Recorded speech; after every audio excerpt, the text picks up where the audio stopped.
Vinho tinto, bebida deixa de ser a queridinha da medicina. Nada como um dia após o outro, uma pesquisa após a outra, né? Por muito tempo, médicos, especialistas na área de saúde recomendavam ali uma taça de vinho porque faz bem, tem flavonoides, resveratrol e por aí vai, né? Agora, outra pesquisa mostrou que, na verdade, não se deve consumir nenhuma taça. Eu já tinha publicado isso na revista Vida e Saúde como editor, né? Aqui está a capa, alguns anos atrás, nenhuma gota, né?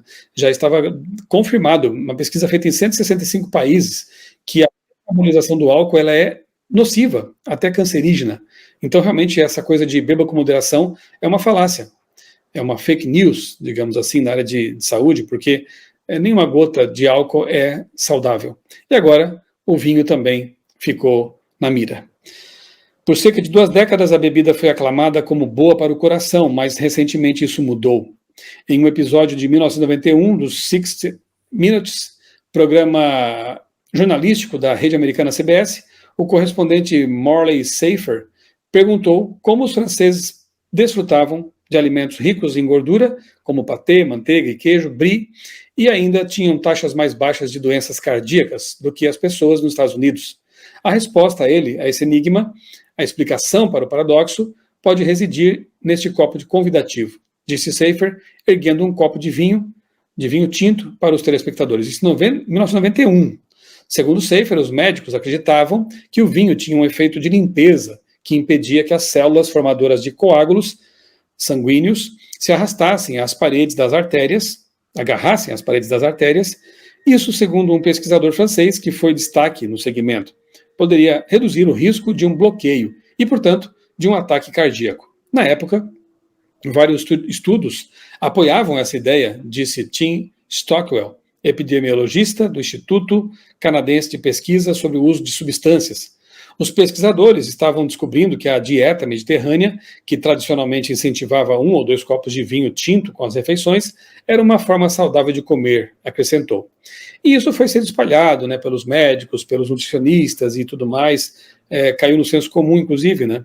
Mas foi só no segmento 60 Minutes que a ideia do vinho tinto como bebida virtuosa e saudável se tornou viral, disse o especialista. Um ano depois da exibição do programa, as vendas de vinho tinto nos Estados Unidos aumentaram 40%. Levaria décadas para que o brilho do halo de saúde do vinho desaparecesse. A possibilidade de que 1 ou 2 taças de vinho tinto pudessem beneficiar o coração foi uma ideia adorável que os pesquisadores abraçaram, disse Stockwell. Isso se enquadra no conjunto mais amplo de evidências da década de 90 que ligava o álcool à saúde.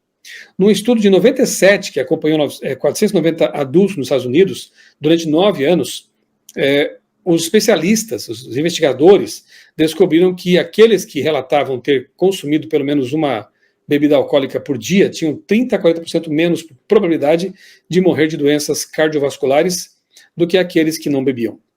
Eles também tinham cerca de 20% menos probabilidade de morrer por qualquer causa. No ano 2000, centenas de estudos chegaram a conclusões semelhantes. Achei que a ciência estava na moda, disse Stockwell, mas alguns pesquisadores vinham apontando problemas com esse tipo de estudo desde a década de 80 e questionando se o álcool era responsável pelos benefícios observados. Será que era o álcool mesmo que estava beneficiando as pessoas? Talvez as que bebiam moderadamente fossem mais saudáveis do que aquelas que não bebiam, porque eram mais propensas a ser educadas, ricas, fisicamente ativas e mais propensas a ter um seguro de saúde e a comer mais vegetais, diziam. Ou talvez, acrescentaram os pesquisadores, fosse porque muitos dos não bebedores nos estudos eram na verdade, ex-bebedores, que haviam parado porque desenvolveram problemas de saúde. Eram variáveis que não foram consideradas. Kay Middleton Fillmore, pesquisadora da Universidade da Califórnia, São Francisco, estava entre aqueles que pediam mais escrutínio na pesquisa. É incumbência da comunidade científica avaliar cuidadosamente essa evidência, escreveu ela em um editorial publicado em 2000. Em 2001, Fillmore persuadiu Stockwell e outros cientistas a ajudá-la a examinar os estudos anteriores e reanalisá-los de maneiras que pudessem levar em conta alguns desses vieses. Stockwell se lembra de ter dito a Fillmore, que morreu em 2013, abre aspas, trabalharei com você nisso. mas eu estava realmente cético em relação a tudo isso, revelou. No fim, a equipe encontrou um resultado surpreendente. Em sua nova análise, os benefícios anteriormente observados do consumo moderado de álcool haviam desaparecido. Suas descobertas, publicadas em 2006, foram manchete por contradizerem a sabedoria predominante. Estudo coloca em ponto final na crença, um ponto final na crença de que um pouco de vinho ajuda o coração, relatou o Los Angeles Times. Isso incomodou muitas pessoas, óbvio, né? Disse Stockwell, a indústria do álcool deu grandes passos e gastou muito dinheiro para neutralizar essa mensagem um tanto desconfortável que estava surgindo. Mais ou menos o que a indústria do cigarro fez, tentando aí refutar pesquisas e mais pesquisas que foram surgindo, mostrando os malefícios do tabaco. Aqui não é diferente. Poucos meses depois, um grupo financiado pela indústria havia organizado um simpósio para debater a pesquisa. E eles convidaram Fillmore. Em notas que Stockwell guardou, Fillmore escreveu que a discussão estava acalorada e intensa, a ponto de eu sentir que precisava tirar meu sapato e bater na mesa. Quando 2 organizadores do Congresso publicaram um resumo do simpósio, que dizia que o consenso do Congresso era que o consumo moderado de álcool estava associado a uma melhor saúde, Stockwell disse que Fillmore estava furiosa, porque suas opiniões não foram apresentadas. Desde então, muitos estudos, incluindo um que Stockwell e seus colegas publicaram em 2023, confirmaram que o álcool não é a bebida saudável para o coração que se acreditava.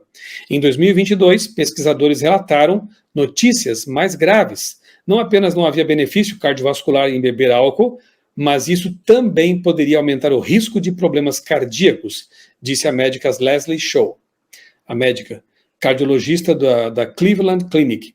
Hoje, cada vez mais pesquisas mostram que até mesmo uma dose por dia pode aumentar a probabilidade de desenvolver condições como pressão alta e um ritmo cardíaco irregular, sem falar no câncer, ambos os quais podem levar a AVC, insuficiência cardíaca ou outras consequências para a saúde.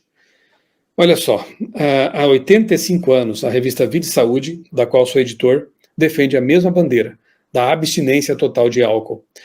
Por algum tempo, éramos vistos como extremistas, que exagero, não poder beber nem socialmente, né? Mas é como eu disse, né? Nada como um dia após o outro e uma pesquisa após a outra para confirmar que, de fato, aquilo que Deus orientou em sua palavra e que Ellen White já falava também lá no século XIX é algo seguro, né? É uma forma segura de nós nos guiarmos. Então não espere que outras pesquisas se acumulem para rebater, por exemplo, o consumo do café, consumo de outros alimentos e substâncias que são maléficas à saúde. Tome a decisão agora. A revelação já foi feita, nós conhecemos isso, já está escrito. A vida e saúde se pauta por esses chamados remédios da natureza e eles funcionam. Eles dão saúde, dão longevidade. Então, sejamos espertos, né? Não esperemos que as pesquisas humanas confirmem o que já sabemos. Coloquemos em prática o que nós sabemos. É o caminho seguro.